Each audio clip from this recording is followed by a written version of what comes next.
Level 7, Eagle's Tower. Hello everybody, welcome back to Let's Play The Legend of Zelda Link's Awakening. I'm Lady Gear to you, and today we're going to be conquering Eagle's Tower, which many consider to be the most, one of the more hardest dungeons in the game. A lot of people don't like this dungeon. I am not one of those people. This is actually my favorite dungeon in the entire game, and you guys will see why in a moment. This is the only dungeon in the game that has multiple floors to it. So the big gimmick with this with this dungeon, is that if you fall down a pit from one floor, you'll fall down to the bottom floor, which is pretty cool. That gimmick was introduced in A Link to the Past, but this is the first Zelda game that I ever saw that in. So yeah. Anyway, the major gimmick is that we have to throw that donut thing at those pillars. There are 3 pillars throughout the dungeon. We have to throw the jelly donut at the pillars to destroy the tower. And I'll point out why we need to destroy the tower to be able to progress through it. Well, we're not really destroying the tower. We're just destroying one floor. And that's the big reason why this is my favorite dungeon in the game, because we get to actually destroy part of it, and destruction is fun. Anyway, yeah, this dungeon mainly considered to be the hardest one in the game. I'm not one of those people.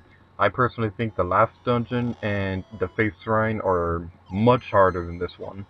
Well, the Face Shrine's not really that hard, it's just more complicated. If that makes any sense, which it probably doesn't. So anyway, we need to throw the jelly donut over there, and I know it's a wrecking ball, but I always call it a jelly donut because it looks like a jelly donut. These penguin card things right here, after we destroy them, we'll get the compass! And yay for dialogue that we've seen literally 7 times throughout the game, well, 8 times if we count the color dungeon. To get the map, you need to come up here and you need to throw these horse statue things. Nothing different about them. You just throw them until they face upwards, and then you can get the map.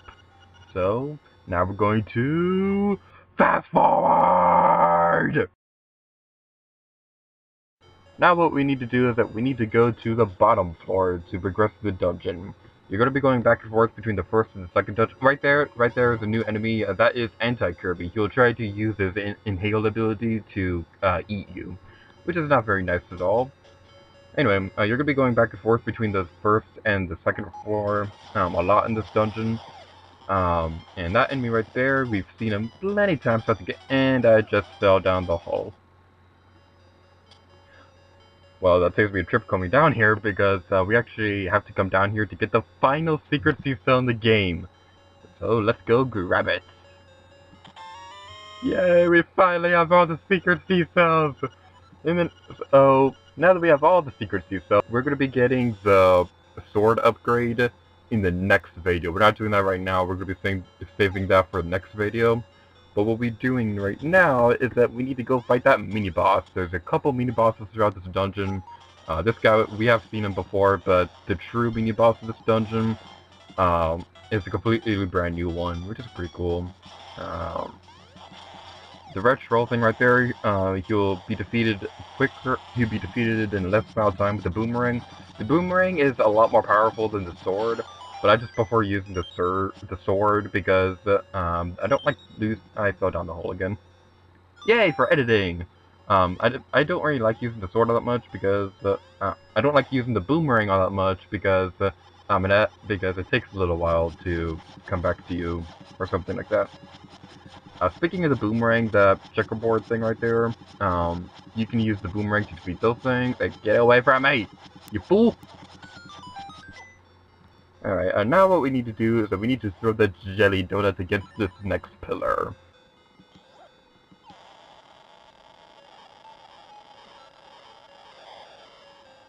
It's kind of weird that we're throwing pillars to knock down a. It's kind of weird that we're destroying the pillars while we're inside the dungeon. But anyway, there's a bombable wall things right there if you want to.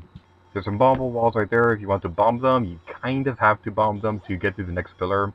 This next pillar is one that always confuses me, but It's the one that always confuses me, but it's not too terrible. So what we need to do is we need to go over here with some more penguin playing card dudes, to throw the jelly donut across the pillars, and we need to go this way. Using a projectile like the boomerang or the arrows or anything like that, you can use it to hit that switch right there. You need a key to get through there so that we can throw a bomb across this thing. So we can now get the item of the dungeon before we face the mini boss, which is awesome, and it is the mirror field. You can now turn back the beams you couldn't block before.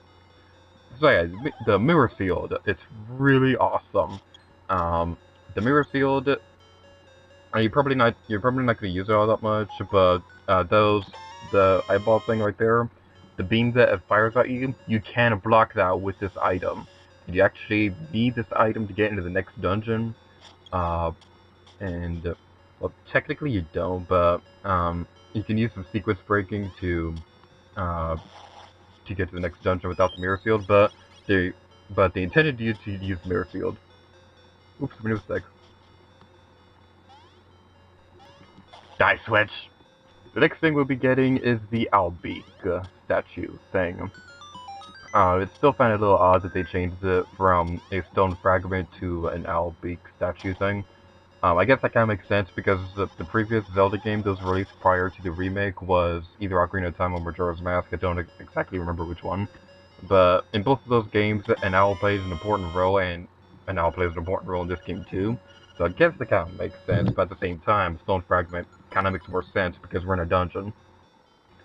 So the next thing we'll be doing is that we're going this way. I will not be showing the entire dungeon because a couple of these rooms you don't actually need to go to. Uh, that reminds me, something that really irritates me whenever I watch somebody else let's play this game is that they always do a lot of sequence breaking in this game, and I just don't like doing that. I like doing it the way they intended you to do it. But I'm gonna be showing you. But even though I don't really like it, I'm gonna be showing you the way they usually do it. If you throw the boomerang diagonally, you can hit the switch from there, which can get you the mirror field almost immediately, and then you get into the dungeon. I personally don't like doing that, but I'd figure it'd probably be a good idea to throw it off. But now it is time to go face the mini-boss. Hey, Runt! You think you can take me? Alright, boys, get this punk out of my face! Oh no, it's a bunch of bats! You must be Batman! Anyway, we have to use the sword to destroy these things. You dirty rat! You beat my brothers! You'll pay! I'll never forget you! Yeah, you better not forget me, you fool!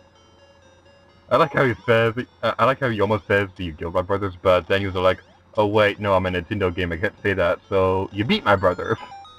Anyway, now we can get the Nightmare key before we even know where the Nightmare door thing is. This is the reason why we need to destroy the pillars, because as you can see right here, there's nowhere else we can go. Now technically you could go left, but there's nowhere to go right there, because the way the crystal switches work, there's no way you can progress through that unless you progress through the game. Which reminds me of something. There's actually 2 rooms up there that you'll never be able to get to in normal gameplay. One of them looks like it was intended to be used, and actually looks more like a placeholder for a room that shows up later. And the other one is definitely not something that was never meant to be in no gameplay. It's just a simple room with a staircase. And if I remember correctly, going into that staircase will take you to the boss layer. But enough about that. The reason why we need to destroy the pillars is because, as it's up there, there's nothing else we could do. So if we destroy the floor, then the top 2 floors will actually combine, so you can actually progress through this dungeon. And I'm saying actually a lot. I don't know why I'm doing that. If you can't go over bowls of transferring things that you have in your hands. Anyway, we need to use the hook shot to get across this thing, and inside this chest is like a single bomb. And I don't know why, but I always find that really hilarious how it's just like 1 bomb, and you need 2 bombs to get there, but it just gives you 1 bomb.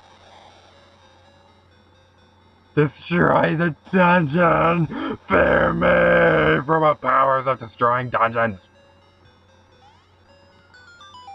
So now it's time to go explore the newly created dungeon thing. Yay. Like I said, you need to do this to progress to the dungeon because there's not much you can do on the third floor, but after you destroy all the pillars, the two floors will combine and let you do stuff.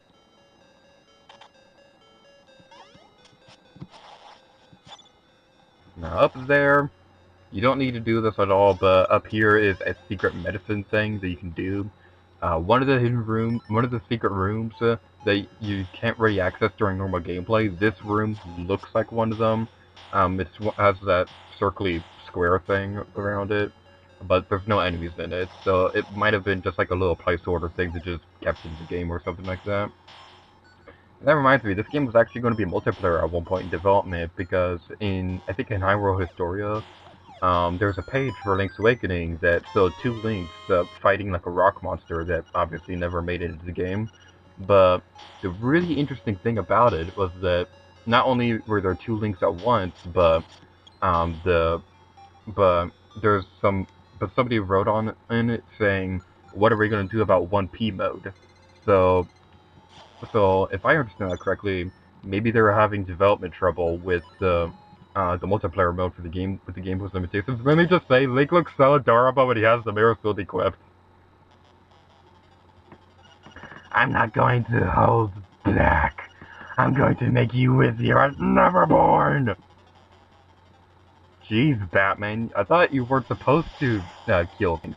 You're supposed to be a peaceful person. And Batman's riding an eagle. His name's not actually Batman. I just like to call him that because it's weird and funny and things like that. Anyway, this is one of my favorite bosses in the entire game. There's an eagle that'll be flying around that we need to destroy. Make sure you have your mirror field equipped. If you do not, you're gonna struggle with this boss fight. And you'll see why in a moment. You'll be flying around, and so you have to use your sword against him. This is the reason why you need the mirror field, because he'll use this awesome wind attack to attack you. I always thought, when I was a little kid, I tried using the feather to jump over this, but that never worked, and needless to say, I struggled with this boss fight when I was a kid. So you need to keep attacking him. Make sure your field is equipped so that so that his wind attack doesn't affect you. Um, if he comes in from the side like that, that's when he's going to do the wind attack. If he comes in from above, he's going to charge at you, so prepare your sword.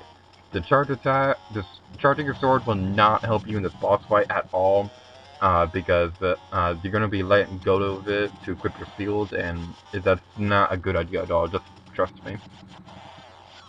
You should be defeated soon. When he's low on health, he'll keep charging at you repeatedly because he's like, I don't have much to live for. I'm just going to get this boss over with.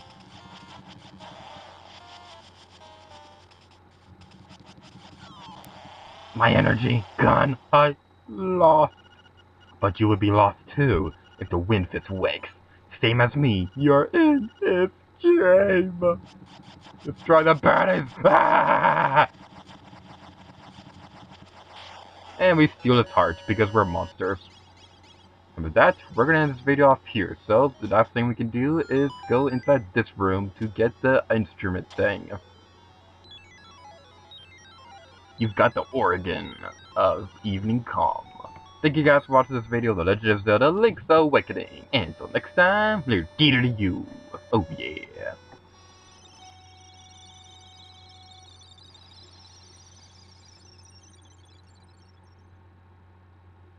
Ocarina, the music of the Ocarina Leaves.